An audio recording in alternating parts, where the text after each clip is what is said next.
World News Today, brought to you by the Admiral Corporation, makers of Admiral Radio, America's smart set.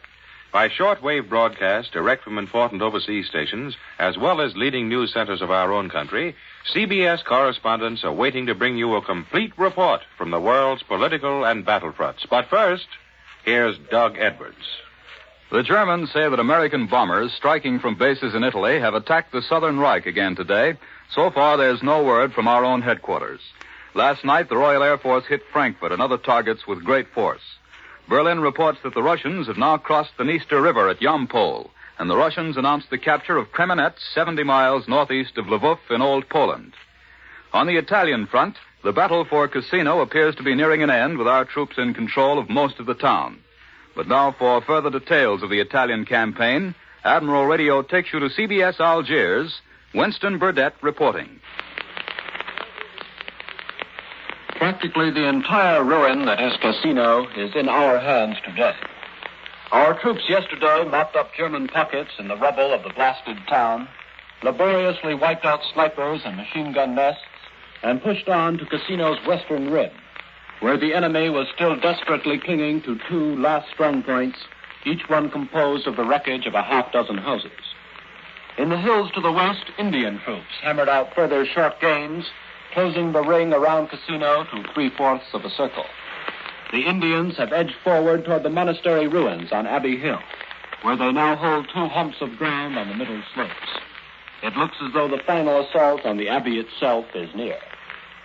This is still a battle of yard-by-yard annihilation. The Germans are still fighting with everything they have.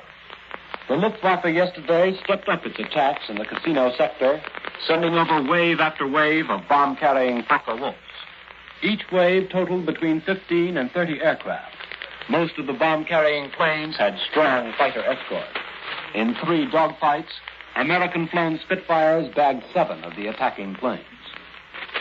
Here in Algiers, the French are still waiting for some sign from Washington as to what the American decision will be with regard to France's political future. The question is again very much to the fore, because the French here have heard various disquieting stories of White House proposals for the administration of France after the Allied landing. One proposal from Washington, which has apparently been put before the British but has not reached the French, would place the administration of France in the hands of Allied military authorities, allowing them to pick such local Vichy officials as they choose to work with until a sufficiently large section of France has been freed to bring the de Gaulle Committee in. Yesterday, the question was very bluntly referred to by General de Gaulle himself. In a speech before the French Provisional Assembly here, he spoke of the possibility of the Vichy government trying to hang on after the Allies land in France. I say with force, de Gaulle declared, that there can be no other authority in France save that which proceeds from the responsible central power, that is, the French Liberation Committee. Every effort to maintain Vichy in power, he went on, would be intolerable and condemned in advance. And that is where the question still rests, exactly where it has rested for the past 3 months. Frenchmen in the committee and assembly here feel that the Allied governments underestimate the strength of popular feeling against Vichy, underestimate the fabulous confusion that would ensue if they were to try to prop up Vichy's authority. And Frenchmen also feel that the Allies cannot honorably postpone their decision much longer. I return you now to CBS in New York. More news in just a moment, but first here's Warren Sweeney with a word from Admiral Radio. The scientists, engineers, and manufacturers of America's radio industry have worked in complete cooperation behind the tremendous research and production programs involved in the war effort. The part of Admiral Corporation is to build electronic and communications equipment for the armed forces.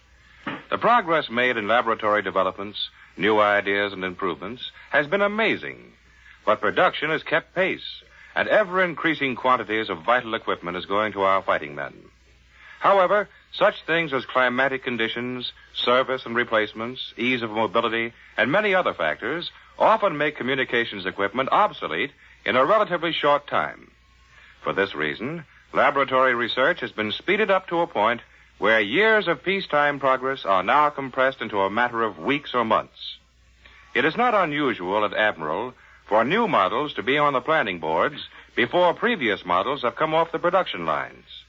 Obviously, this wartime research will be reflected in Admiral's peacetime products. There will be more Admiral firsts, new Admiral ideas to make your post-war Admiral radio worthy of its famous name, America's Smart Set. Now, here once again is Doug Edwards. And now for news from London and an interview with two soldiers, one from New Jersey, the other from Michigan, who captured a parachuted German flyer in Britain. Admiral Radio takes you to CBS London. Charles Collingwood reporting. In these little raids the Luftwaffe has been making on Britain, a good many German planes have been shot down. A certain number of these German flyers have been able to parachute safely to Earth. These German aviators meet with a varied reception.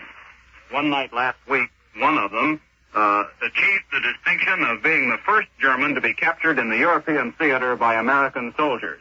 This German was seized by Privates Joe Levy and Kat Bogacki of an American armored unit, and they are both here in the studio today. Now, as I get the story, Private Levy, you were on sentry duty. Is that right? That's right, Mr. Collingswood. Bogacki was coming to relieve me. About 15 minutes late. Hey, now, I don't think you ought to say that. It puts the Army in a bad light. Well, anyway, you both saw this German. Yes, we seen this guy coming out of the woods in the dark. What did he look like, Bogacki? Well, he was sort of a figure. Wouldn't you say, Levy? Yeah, he was sort of a figure. When he got closer, we could see his headphones hanging from his head. I raised my rifle and said, halt. Then he said, comrade, comrade. Then he hollered, German. Me German from Germany. Put his hands up and turned around, did sort of a dance to show he was surrendering. Oh, did you search him? What did he have on him? Well, he pointed to his side and said, pistola, pistola, or something like that, and we took his gun away from him. He had a knife on him, too, a sort of jackknife principle, a blade, 6 or 7 inches long. Good night. Did you talk to him? Did he speak English or anything? Yes, he spoke pretty good English. His sentences sounded okay. I asked him what happened to him. I said, did Boom Boom get your plane? I don't know how to speak German. He wouldn't say whether the Yak-Yak shot him down. He just said his motor caught on fire. Well, what else did you ask him? We asked him whether Berlin had been bombed good. You did? What did he say? He threw up his hands and said, Berlin kaput, all gone. Did you ask him whether he'd ever been in Russia? Yeah, I asked him about that. He grinned and said, Russia? Oh, no. It looked kind of funny when he talked about Russia. Somebody asked him what he thought about the war, and he shrugged his shoulders and said, war's all over, all finished. Well, it's too bad more of them don't feel that way. They ought to communicate with each other. Well, what sort of a fellow was this German, Levy? What was his rank? He was a corporal. I guess he was a radio operator on the plane. Anyway, he said, telegraph. Well, maybe he was just looking for a Western Union office, huh? How old was he? He was a little fellow. I thought he was about 18, but he said he was 22. Well, he doesn't sound very formidable or very tough to me. Oh, he wasn't. He'd been wandering around for 5 hours, he said, trying to find somebody to surrender to. It's lucky we caught him before he got to the orderly room and surrendered there. That would have made us look bad. We probably would still have been doing guard duty. We probably still would have been, and that would have been too bad because then we wouldn't have been able to have you up here. Anyway, congratulations to you, Private Levy and Private Bogacki, for capturing that German, and thanks a lot for coming up here with us. This is Charles Collingwood in London, returning you to CBS in New York. For the news here at home, Admiral Radio takes you now to CBS Washington. Don Pryor reporting. Washington is waiting for decisions on 2 major issues today. One is the soldier vote bill, which has been on President Roosevelt's desk all week. Whether he lets it become law or vetoes it depends on the answers he gets from the governors of several key states yet to be heard from. So far, it still isn't clear, apparently, whether the new law would increase the number of servicemen who could vote in the election next fall. The other issue is manpower. President Roosevelt has said he would have a statement on that subject early this week. The chances are that he will demand the induction of the vast majority of young men under 26, with the exception of those who are absolutely essential to war production, and they will have to be really essential. Marvin Jones, the War Food Administrator, issued a report today on America's food prospects. He says we will have plenty of food to meet our essential military and civilian requirements, but that this country can't be expected to carry the load of post-war relief feeding in Europe and Asia. America, he said, definitely is not the food basket of the world. Secretary Hull and Leo T. Crowley, the Foreign Economic Administrator, have been discussing revisions in the Master Lend-Lease Agreement with Great Britain. Today, they assured skeptics that all the best interests of American industry and trade will be safeguarded. I return you now to Admiral Radio in New York. Out in the Pacific, our planes continue their heavy attacks on Japanese bases. For a summary of recent developments in that war zone, Admiral Radio takes you, after a few seconds' pause, to CBS Pearl Harbor. Webley Edwards reporting.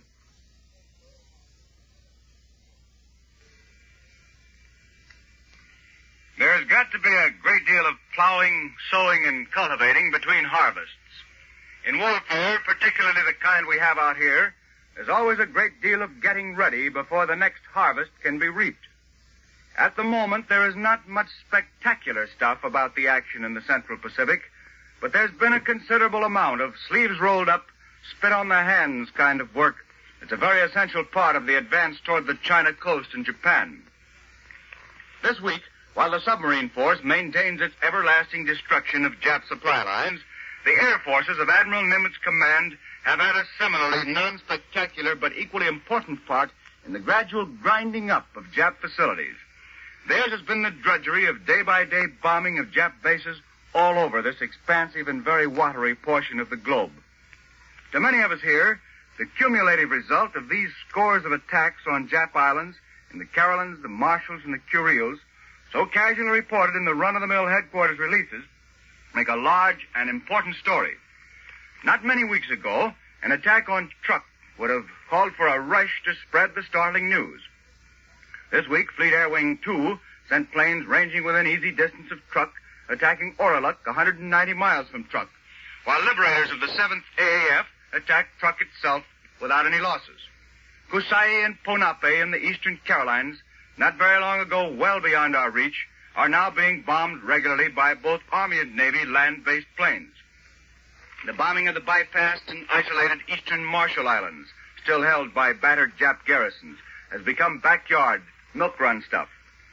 Fleet Air Wing 4 has continued its bombings of the Kuriles, hitting several times at Paramushiro and Shimushu. And on St. Patrick's Day, Army liberators of the 11th AAF joined them, at the same time sending a liberator down within 500 miles of Japan proper to bomb Matsuwa Island. The effect of these bombings is steady destruction of Jap bases. The Jap High Command can never know when one of these strikes will develop into a major attack or invasion. We've reported these day-by-day attacks to you with no fanfare. We rather take them for granted. We almost forget that these missions are extremely difficult flights over long distances to tiny pinpoint targets and back to pinpoint bases, calling for the most precise navigation and for the conquest of freak weather conditions. The men of the Central and North Pacific are watching with eager interest the development of action in the Admiralty Islands, in New Britain and New Ireland. And as they watch, they are at the many chores to be done all over the place, and they are very busy with the getting ready, plowing, and cultivating for the next big harvest. This is Webley Edwards at Pearl Harbor, returning you to Admiral Radio in New York. Marshal Stalin announced a few minutes ago from Moscow that the Red Army has captured Kremenets, 37 miles north of embattled Tarnopol and 70 miles northeast of Lvov in Poland. And the German radio reports that advanced Russian scouting units have crossed the Dniester River into Bessarabia. The German High Command broadcast communique claims that Russian attempts to force the Buk River, apparently at Sibino, have been beaten off. The Nazis acknowledge that Soviet reconnaissance forces already are on the west bank of the Dniester. Now Admiral Radio takes you to CBS Madrid. Glenn Stadler reporting. 3.5 million German troops are waiting behind the invasion coast for the Allied attack, a Spanish writer discloses today. He estimates General Eisenhower's forces at 500,000 more. Between Andai and Narvik, there are 1.5 million Germans, 500,000 along the Mediterranean in southern France. Another 1 million are held in reserve at strategic centers, ready to be rushed to danger points. Auxiliary services account for 500,000 more. Most of the frontline troops are veterans of one or more campaigns. Of the 300,000 soldiers in Norway, 60,000 have just arrived from the Russian front, presumably from Finland. The Germans describe their Atlantic wall as a gigantic system of defenses and depths, with not 1 foot of coast out of crossfire range of 12,000 big guns. 10 million cubic meters of cement have been poured into the wall, and construction continues, although invasion is expected hourly. The Nazis claim they've overcome French mistakes about immobile fortifications and deny again they've acquired Maginot-Linitis. Minefields are said to stretch far back from the sea and can't be detected. The Spanish commentator believes the opposing forces are well met, except for one vital factor, air power. He says the Luftwaffe won't be able to match plane for plane, even though Goering has shifted considerable strength from Russia, because Allied production is just too great. He seems to consider a successful landing a foregone conclusion, although it offers the prospect of the most terrible battle in history. Here in Madrid, the bullfight season opened today. 6 bulls met death in the red sands of the ring this sunny afternoon. Later in the season, the Brooklyn matador, Sidney Franklin, is scheduled to make his comeback. This is Glenn Sadler in Madrid, returning you to Admiral Radio in New York. For news from inside Germany by an American correspondent who this week returned to this country on the Gripsholm, here is Bill Slocum, Jr. Mel Most, a darkish, intense young Associated Press reporter, has returned home after 6 years in Europe, the last year and a month of it in a German internment camp at Baden-Baden. A trained observer, Most has returned with a couple of unique theories about the Germany of today and tomorrow. Mel, what is the day and night bombing doing to civilian morale in Germany? I don't think they cause the havoc we think, particularly the night bombings. I've seen the people the day after the terrific nighttime pastings in nearby Karlsruhe and Buell, and they seemed quite undisturbed. Day raids are something else again. At Baden-Baden, the Americans had a great time watching Germans turn absolutely white when they would see stately processions of American bombers enter and leave Germany at will in broad daylight. That did something to the famous German superiority complex. Is that complex still in operation? Yes. So much so, in fact, that I was reminded all the time of pre-war France. The Germans do have a perfect Maginot Line mentality about the Atlantic Wall, in spite of what they say. And like the French, the jury is convinced to a man that his army is the best in the world. Don't the Germans know about that Russian front? Sure, but they just can't believe it. More of that Maginot mentality. It is incomprehensible to the average German that the inferior Russian, as he puts it, can beat a German. It sounds strange, but the German mind is a strange thing. How is Hitler doing these days? All right. He is still head man to the Germans, and when things go wrong, they're not inclined to blame it on Hitler, but on his satellites. Incidentally, the famous German discipline is slowly coming apart at the seams. There is a growing disrespect for all authority throughout the country. How did the Germans treat you? Pretty well. They all had a cousin in Milwaukee and were a little surprised when you didn't know him. And, of course, when I was first arrested in France, they were inclined to be pretty arrogant and strict. But as our bombing pace picked up, you began to feel that maybe the Yanks were dropping copies of How to Win Friends and Influence People instead of blockbusters. The Germans are quite polite nowadays and become more friendly after every defeat on the Russian front. We hear a lot here about the German shortages. Well, the German army is the greatest place to eat in Europe. It's the world's best free-of-charge black market. However, the civilian has to do with a diet consisting mainly of potatoes. All he needs, but nothing else. And all the shops are a very grim joke to Germans. All the windows, the display windows, are filled with very inviting items, but none is for sale. The racks inside the shop are bare. There are still some very fine articles unsold in Germany, but the shopkeepers are keeping them well hidden as an investment for the future because they have no confidence in the mark. But one thing more, Germany is the only country in Europe where the people are not starving. Mel, what do you think the Germans hope for when this war is over? They are hoping for a compromised peace, of course. But if not, they are hoping, A, that some sort of arrangement will permit the southern Germans to get free of what they consider Prussian domination, and B, that if there is fighting on German soil, the Yanks beat the Russians to Berlin. Thanks, Mel Most of the Associated Press. Now back to Doug Edwards. For an interview with a Coast Guard combat officer who's seen action in the Pacific, Admiral Radio again takes you to Washington. Don Pryor reporting. When the Marines were landed on Namur and Kwajalein Atoll by the Navy and Coast Guard on February 1st, 2 Coast Guardsmen went ashore in the first wave. One of these, Sandor Klein, 32-year-old specialist first class, a combat artist, has just arrived in Washington after being flown back from that area.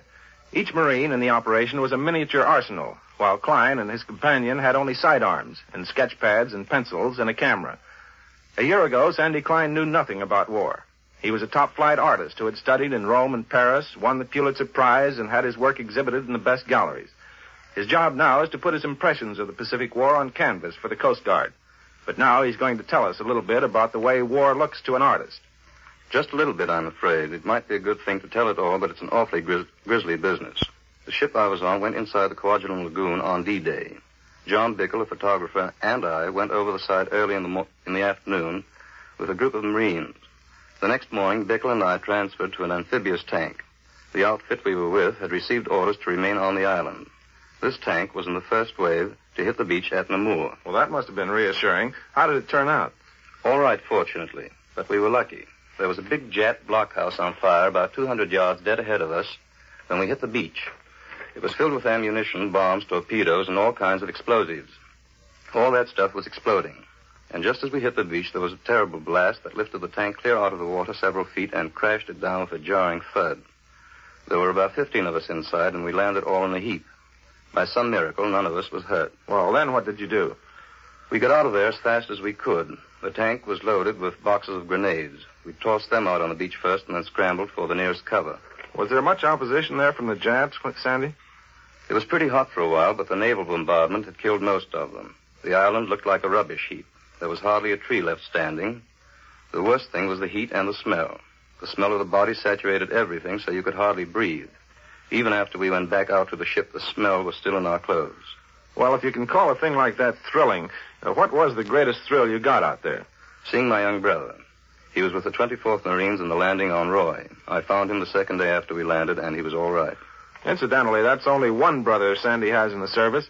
He has another in the Army, one in the Navy, another who's about to join the Navy.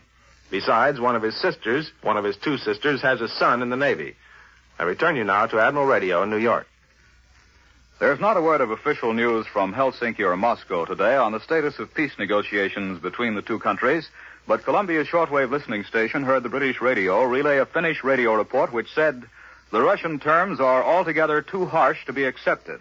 We have now indicated our standpoint. The next step will be taken by Russia. Peace cannot be. Two parties are needed to make peace. Everything now depends on Russia and what she intends to do." From New Delhi, Admiral Mountbatten reports that the Japs are mounting a major offensive in Burma on the Chinwin front.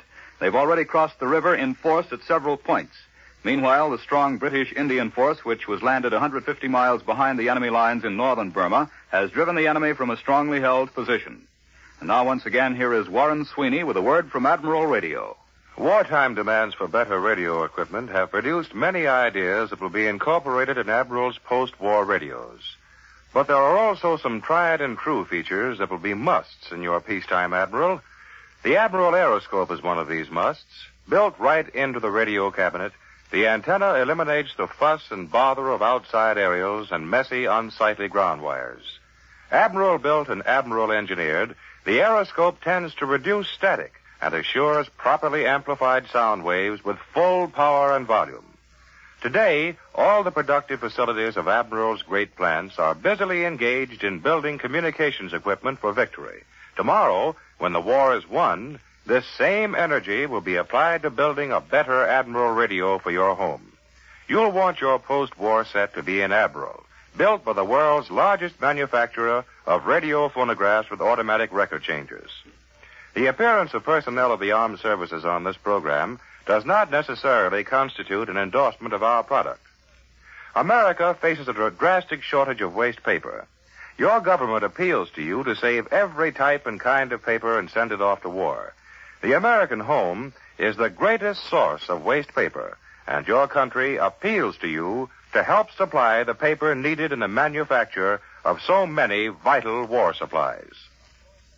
World News Today is brought to you each Sunday at this hour by the Admiral Corporation, makers of Admiral Radio, America's smart set. Be sure to listen again next Sunday when Admiral brings you World News Today by shortwave, direct from leading news centers of the world. Warren Sweeney speaking. This is CBS, the Columbia Broadcasting System.